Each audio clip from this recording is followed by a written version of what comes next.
Efek sembuhnya pasien pertama COVID-19 dengan terapi plasma konvalesen ditulis oleh Roy DSW di siwa.com. Hai, bertemu lagi dengan channel Daily News bersama Suara Rahma. Pagi ini terasa lebih indah dari biasanya, telah berkumandang berita gembira di tengah-tengah wabah corona yang masih melanda dunia. Indonesia telah menunjukkan keberhasilan mengobati pasien dalam kondisi buruk dengan terapi plasma konvalesen atau TPK. Terima kasih untuk perjuangan Dr. Teresia Monika Raharjo, DRSPAN KICMSI, dan tim yang telah berjuang untuk memberikan sinar terang di lorong yang gelap karena kabut pandemi corona. Harapan yang sempat hilang dari pasien-pasien yang dalam kondisi berat dan kritis kini muncul kembali. Harapan kesembuhan mereka bukanlah mimpi tetapi sebuah kenyataan yang kini dapat diraih. Dalam skala yang lebih luas, harapan masyarakat untuk berakhirnya wabah corona di Indonesia menjadi sebuah harapan nyata. Terima kasih kepada Mas Alifur Rahman, kakak pembina yang telah menuliskan dengan baik dan informatif kabar gembira ini. Lalu, apa yang akan menjadi efek dari kenyataan ini?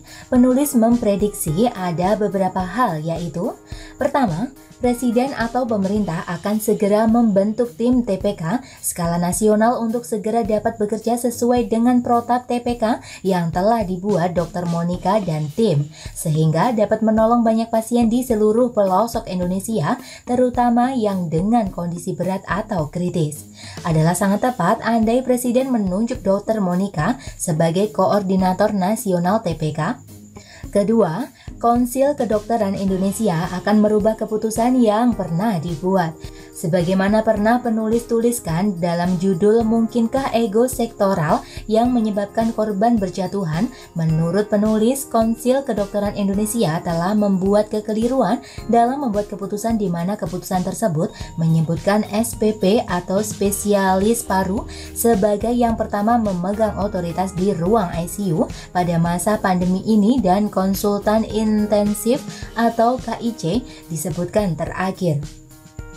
Menurut penulis, seharusnya KIC lah pemegang otoritas di ruang ICU. Semoga ini bisa diperbaiki oleh Konsil Kedokteran Indonesia.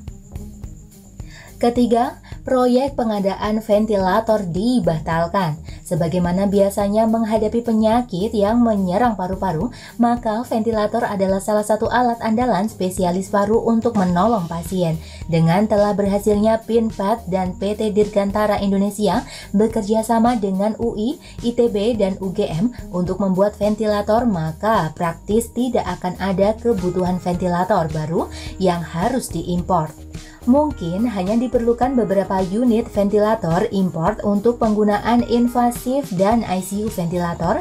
Dengan diterapkannya TPK secara nasional akan banyak mengurangi kebutuhan ventilator yang artinya akan mengurangi pengeluaran negara untuk pembelian ventilator. Bagi para supplier ventilator dan pihak-pihak yang berkepentingan dengan proyek ini, pastinya ini berita yang menyedihkan, tetapi bagi rakyat seperti penulis, ini adalah kabar gembira. Keempat, harapan masyarakat membesar untuk segera bebas dari wabah. Ini yang akan menjadi dahsyat ketika energi positif masyarakat terkumpul karena yakin bahwa pemerintah akan segera dapat mengatasi wabah. Penulis yakin halangan apapun akan dapat dilewati. Pasukan nyinyir akan kalang kabut menyembunyikan diri, tapi rakyat sudah mencatat dan siap membongkar oknum-oknum yang mencari keuntungan di tengah wabah. Yang terakhir, ketersinggungan karena penggunanya diambil orang lain. Penulis berharap penulis salah analisa, tetapi sebagai tanggung jawab seorang penulis, penulis tetap harus menulis dengan jujur. Sebagaimana para sahabat membaca SeaWorld ketahui, selama wabah ini dokter spesialis paru adalah primadona. Diundang ke sana ke sini, istilah sahabat saya Bro Zero wirawiri di layar TV. Nah, begitu TPK ditetapkan sebagai terapi untuk pasien berat dan kritis, maka primadona penggunanya berpindah dari spesialis paru kepada konsultan intensive care atau KIC yang adalah dokter spesialis anestesi. Semoga ini tidak menjadikan para dokter spesialis paru merasa tersingkir, apalagi sampai merasa kehilangan rejeki. Penulis yakin dokter adalah manusia yang diberikan talenta dan kuasa khusus oleh Sang Ilahi, yaitu talenta dan kuasa untuk menjadi sang penyembuh. Semoga semua ingatan akan sumpah yang pernah mereka ucapkan untuk mengutamakan kesembuhan pasien, ketulusan dan keikhlasan pribadi seperti Dr. Handoko Gunawan SPP, semoga bisa menjadi tauladan bagi yang lain.